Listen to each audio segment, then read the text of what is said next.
بسم اللہ الرحمن الرحیم۔ دوستو، علامہ اقبال کے قرآنی شغف کے واقعات بہت سبق آموز ہے، اور ان کا جی پڑتا تھا کہ قوم نے اس نعمت سے صحیح فائدہ حاصل نہیں کیا۔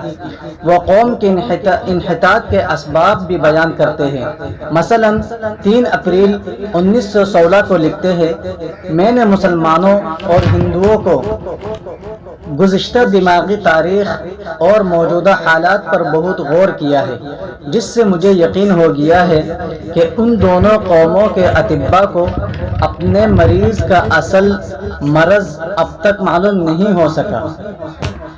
میرا عقیدہ ہے کہ ان کا اصل مرض قوائے حیات کی ناتوانی اور ضعف ہے، اور یہ ضعف زیادہ تر ایک خاص قسم کے لٹریچر کا نتیجہ ہے جو ایشیا کی بعض قوموں کی بدنصیبی سے ان میں پیدا ہو گیا۔ جس نقطۂ خیال سے یہ قومیں زندگی پر نگاہ ڈالتی ہے، وہ نقطۂ خیال صدیوں سے مضاعف مگر حسین و جمیل ادبیات سے محکم ہو چکا ہے، اور اب حالات حاضرہ اس امر کے مقتضی ہے کہ اس نقطۂ خیال میں اصلاح کی جائے۔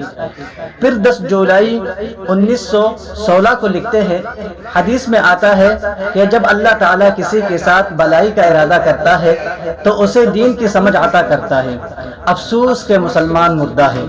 انحطاط ملی نے ان کے تمام قوا کو شل کر دیا ہے، اور انحطاط کا سب سے بڑا جادو یہ ہے کہ یہ اپنے شکار پر ایسا اثر ڈالتا ہے جس سے انحطاط کا مسحور اپنے قاتل کو اپنا مربی تصور کرنے لگ جاتا ہے۔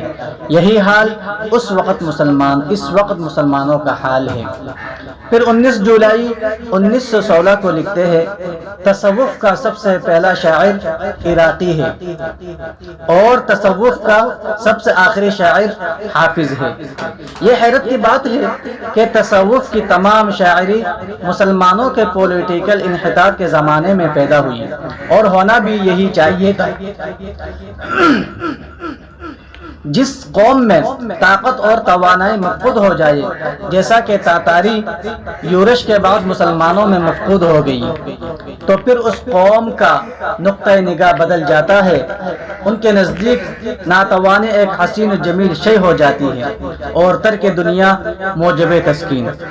اس ترک دنیا کے پردے میں قومی اپنی سستی و کاہلی اور اس شکست کو جو ان کو تنازع للبقاء میں ہو چھپایا کرتی ہے۔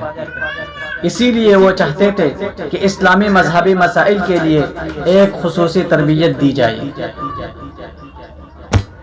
اور اقبال کا نظریہ ہندوؤں کے متعلق یہ ہے کہ ہندوؤں کے ہاں تو ایک گونا مذہب کا وجود ہی ندارد ہے۔